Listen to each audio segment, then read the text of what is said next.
Good morning everyone. This is CK Yadav and I welcome you all in this video. In this video, we will do the question answer of chapter 3 for class 5th in English. That is, Daddy fell into the pond. Daddy fell into the pond. This story we have studied, and in this video we will do its question and answers. So now, very first question in subjective question answer type. Why did Timothy ask for a camera? Camera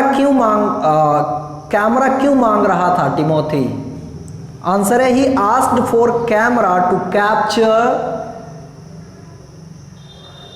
daddies picture that was looking funny. जब daddy जो थे वो pond में अर्थात तालाब में गिर गए थे, बड़ी फनी लग रहे थे गिरे हुए अवस्था में। इस वजह से टिमोथी चाहता था कि वो उनका तस्वीर जो फनी लुकिंग है उसको वो अपने कैमरे में कैप्चर कर ले। Question second here is, why did the gardener slap his knee? Gardener ने अपने घुटनों पे ताल क्यों बजाया? Answer here is, the gardener slapped his knee to jump into the pond, तालाब में कूदने के लिए। Question number third here is, why did everyone's face grow merry and bright? सबका चेहरा मेरी और ब्राइट क्यों हो गया था?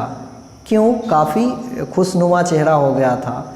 Answer here is, everyone's face grew merry and bright on seeing daddy fallen in the pond. Daddy को तालाब में गिरे हुए देखकर सबके चेहरा प्रफुल्लित हो गए थे। Actually that was the source of funny, source of fun. Okay, मजाकिया लग रहे थे, वो हास्यप्रद दृश्य बना था जब वे गिर गए थे पॉन्ड में, तो इस वजह से सभी के चेहरे पे मुस्कुराहट थी। Question number fourth hair is, why did the dogs quake? Dog क्यों बोला था? द डॉग्स क्वेक्ड इन अम्यूजमेंट, खुशी से। Question number fifth here is, when did daddy fail into the pond? Daddy pond में कब गिर गए थे? तालाब में पिताजी कब गिरे थे? आंसर है, daddy fail into the pond in the evening, शाम में गिर गए थे। अब हम लोग इसका कुछ objectives, MCQs, fillers, grammar, vocabulary etcetera को देखेंगे जो भी इस चैप्टर से रिलेटेड है। चलिए, सबसे पहले हम लोग देखेंगे एमसीक्यू। एवरीवन ग्रम्बल्ड, सब लोग मुस्कुराए। The dash was grey, sky was grey. Sky would be correct option for this question. There seemed to be dash beyond, nothing beyond. Then Daddy dashed into the pond, fell. Then the dash suddenly slapped his knee, gardener, and doubled up, shaking dash silently.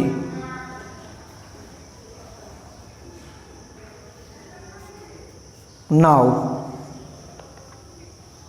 Complete the poem. देखिए, इस poem को complete करना है everyone.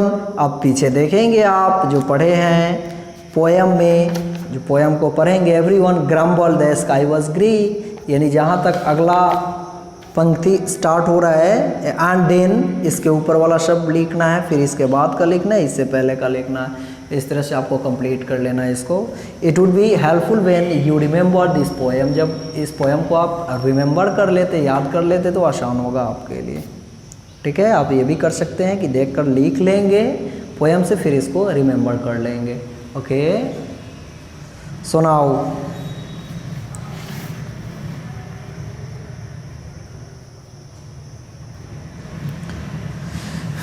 Grammar part में देखेंगे हम लोग। Fill in the blanks with correct words from the brackets. Dash open the door. देखिए यहाँ पे हमें इंटेरोगेटिव या रिलेटिव प्रोनाउन का यूज़ करना है, इंटेरोगेटिव या रिलेटिव प्रोनाउन का यूज़ करना है। Dash open the door, who open the door, who would be here suitable for this blank, ठीक है, who, WHO, who, because who का प्रयोग व्यक्ति के लिए किया जाता है, होम का भी व्यक्ति के लिए किया जाता है, परंतु होम ऑब्जेक्टिव केस में और हु सब्जेक्टिव केस में।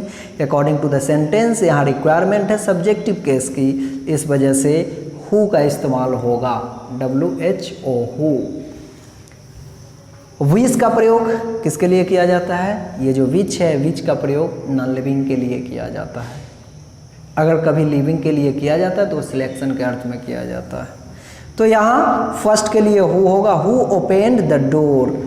Now dash has left it open, someone has left it open, किसी ने इसे खुला ही छोड़ दिया, समवन होगा, क्या होगा? Someone, someone has left it open. Now dash books belong to the library, those books, देखिए प्लूरल है इस वजह से दोज का इस्तेमाल करेंगे, दोज बुक्स यानी वे किताबें belong to the library, library का है। I dash saw the puppet show, I myself saw, मैंने खुद देखा puppet show. Please tell dash to call Farhan, please tell him, यहाँ पे पोजेसिव प्रोनाउन का यूज, सॉरी पर्सनल प्रोनाउन का use है। Please tell him to call Farhan, कह देना उसे फरहान को फोन करने के लिए।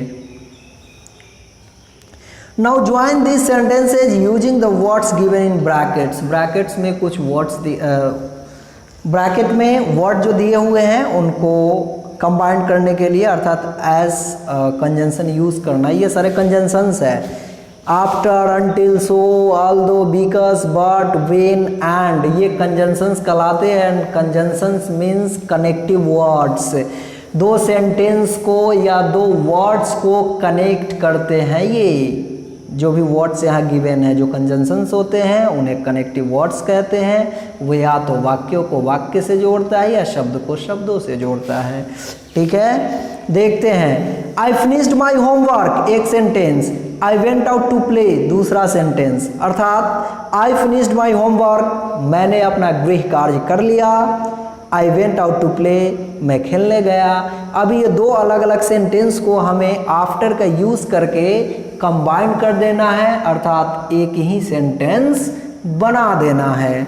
कैसे बनाएंगे हम? I went out to play after I had finished my homework, मैं खेलने गया अपना गृह कार्य पूरा करने के बाद। या इसे हम कह सकते हैं कि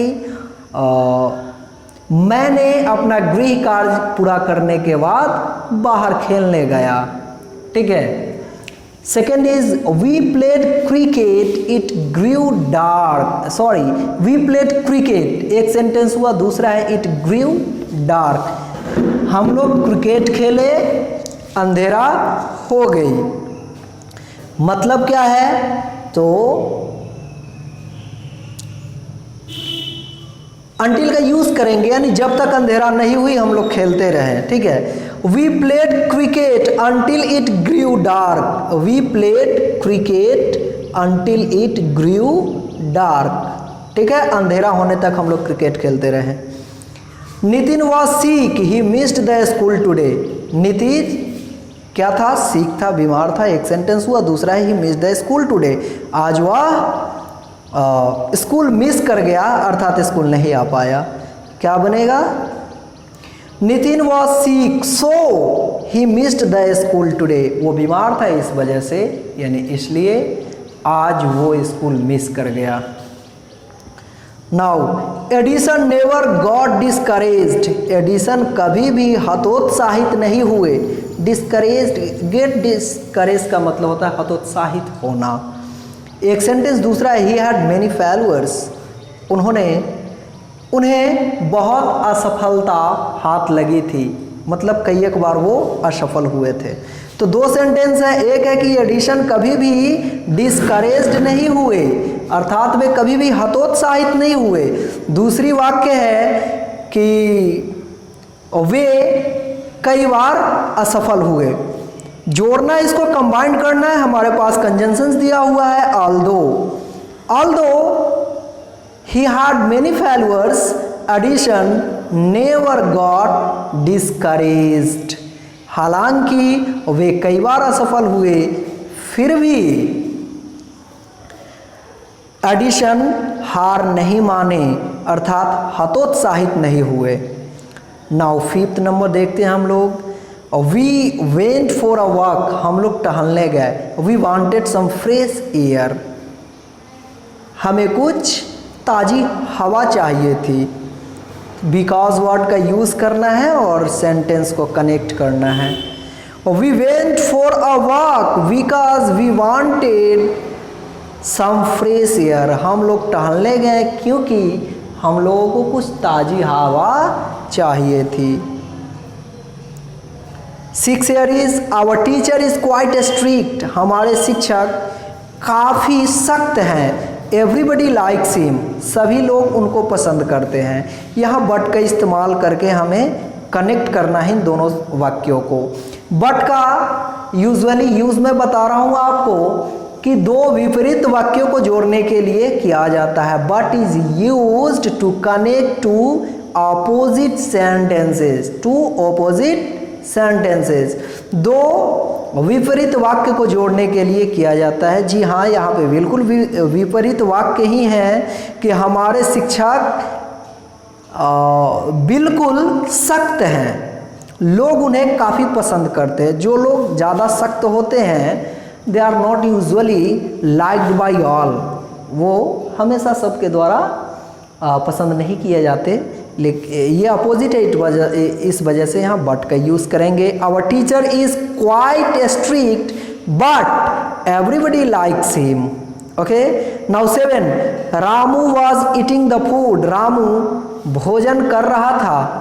ही हैड अ ब्रिलियंट आइडिया, उसे एक बहुत अच्छा विचार आया।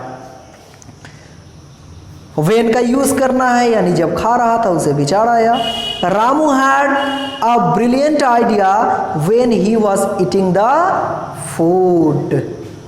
Okay, now 8, she went to market, she bought new books, वह बाजार गई, वह नई किताबें लाई। तो she went to market and bought new books, वो बाजार गई और नई किताबें लाई। वोकैबुलरी पार्ट में देखेंगे, put the following months under correct season. देखिए सीजन आप जानते हैं कौन कौन से सीजन होते हैं, पूरे 4 सीजन हैं। विंटर है, समर है, ऑटम है और क्या है, रेनी है, रेनी सीजन। तो देखना है कि कौन कौन से मंथ किस सीजन में फॉल करते हैं, अर्थात किस सीजन में पड़ते हैं। देखिए spring, winter, spring, autumn, summer.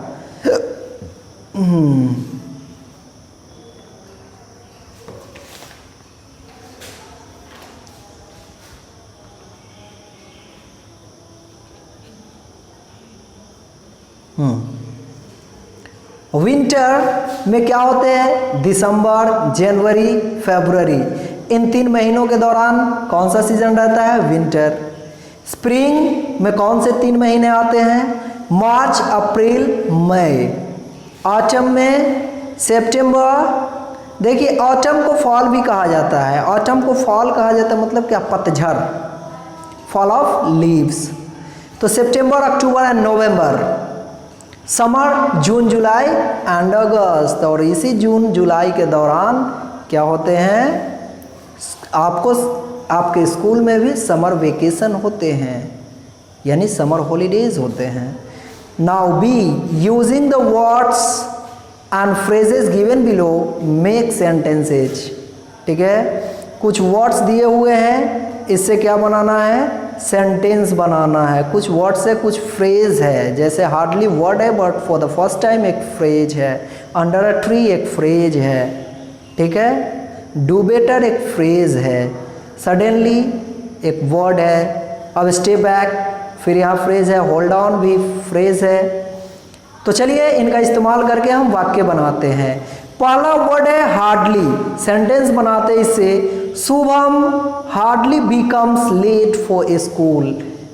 Hardly का मतलब होता है शायद ही, यानी ना के बराबर, यानी शुभम शायद ही कभी स्कूल के लिए देर होता है। मतलब क्या है कि वो अक्सर समय से पहुंच जाता है। दूसरा वर्ड है for the first time, phrase है, दूसरा है फ्रेज जो है for the first time. For the first time का मतलब होता है पहली बार। ओके, तो सेंटेंस देखते हैं इससे, I have been to Agra, I have been to Agra last month for the first time, I have been to Agra last month for the first time.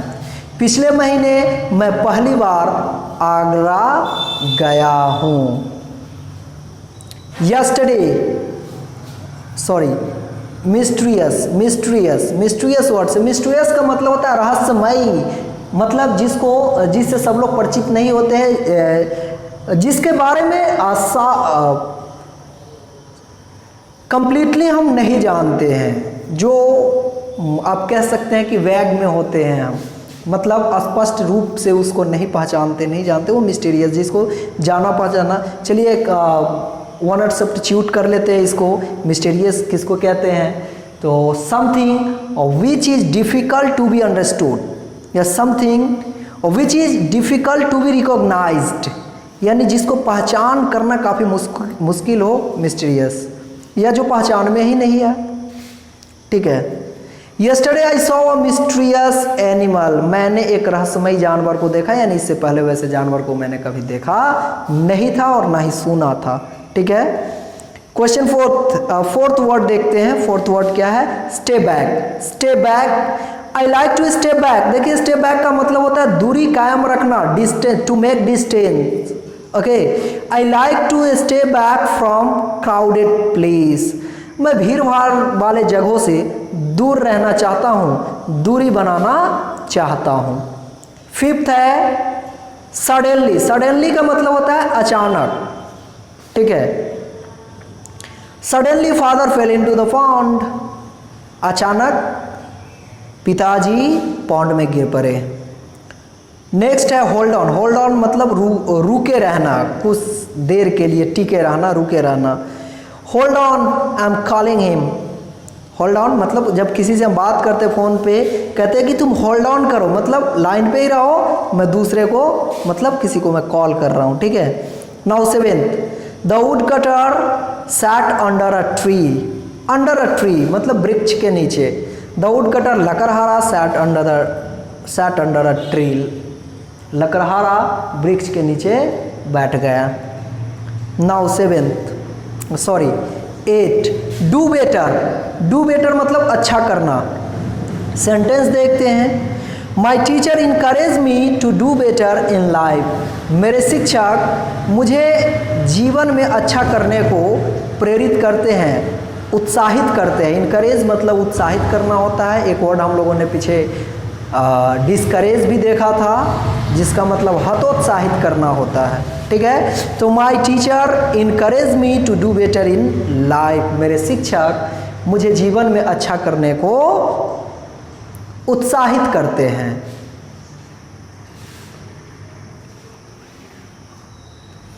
Now work with your partner friends, चलिए अभी यहाँ इसको match करते हैं। Matching है ए to be. Play games किस तरह से, देखिए इस तरफ जो है लेफ्ट वर्ड में एक सेंटेंस दिया हुआ है, दूसरे में जो है एक एडवर्ब दिया हुआ है। अब सेंटेंस के अकॉर्डिंग एडवर्ब को लेना है कि किस सेंटेंस को सूट करता है वो एडवर्ब। तो play games happily, play games happily यानी गेम जो हमें खेलना चाहिए खुशी खुशी खेलना चाहिए। Cross the road carefully, road कैसे क्रॉस करना चाहिए, केयरफुली ध्यानपूर्वक, ध्यानपूर्वक हमें सड़क पार करना चाहिए। फेस अ लायन ब्रेवली, शेर का सामना बहादुरी से करो। Talk on telephone briefly, telephone पे कम बातें करो, एकदम शॉर्ट में बातें करो, ब्रीफली करो, ब्रीफली मतलब संक्षेप में। डांस वेल, डांस वेल, अच्छा नाचो। ड्रॉ पिक्चर्स ग्रेसफुली, ग्रेसफुली मतलब जिसको देखकर लोग आकर्षित हो जाए, ठीक है, यानी draw pictures gracefully. Do homework regularly, do homework regularly, homework नियमित रूप से करो। अब हम लोग देखेंगे राइटिंग पार्ट में, कंपोजिशन पार्ट में। इसमें write a letter to your mother telling her about the daddy's fall into the pond. आप अपने माँ को एक पत्र लिखे और जिसमें आप बताएं कि पिताजी कैसे तालाब में गिर गए थे। ऐसा सिचुएशन कब बनता है लिखने का? मान लीजिए आपकी मदर किसी अदर टाउन में, अदर शहर में, अदर स्टेट में, अदर डिस्ट्रिक्ट में एज अ टीचर लगी है, वहाँ पे वो पढ़ाती है, लेकिन आप अपने फादर के साथ, अपने बाकी फैमिली मेम्बर्स के साथ रह रहे होते हैं और आपको अपनी माँ को खत लिखना हो तो आप कैसे लिखते हैं?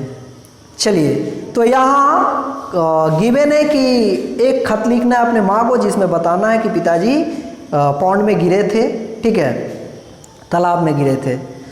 Dear mother I am fine, प्रिय माँ मैं अच्छा हूँ, and hope the same with you, और आशा करता हूँ कि तुम भी अच्छी होगी।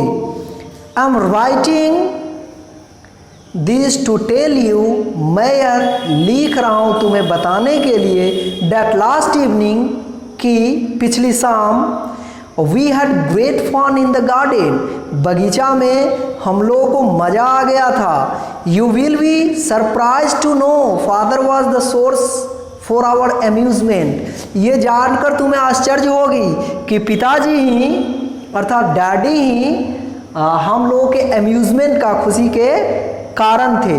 वाइल वी वर प्लेइंग, जब हम लोग खेल रहे थे, इन द गार्डन बगीचा में, father went to call us, वहाँ गए हम लोगों को बुलाने के लिए। He suddenly fell into the gardens pond, वो बगीचा के तालाब में अचानक गिर पड़े। एवरीबडी स्टार्टेड लाफिंग, सब लोग हंसने लगे एट हिम, उन पे। I wished to capture him in camera, मेरी तो इच्छा हुई थी कि मैं उनका तस्वीर लेता। योर लविंग सन, अपना नाम लिखेंगे यहाँ, ठीक है, योर लविंग सन के बाद। तो my dear students, this way we completed the question answer and composition and vocabulary related this chapter. और आप लोगों का वर्क रहेगा कि इसे फेयर कॉपी में नोट डाउन करना है। जो बुक्स में ही करने उसको बुक में ही करने हैं, और जो फेयर कॉपी में करना है आपको, जैसे वोकैबुलरीज और क्या करते हैं, जो वर्ड ट्रेजर है उसको लिखना होता है, और फिर क्या लिखना होता है, क्वेश्चन आंसर, बाकी बुक्स में कर लेंगे आप। Thank you.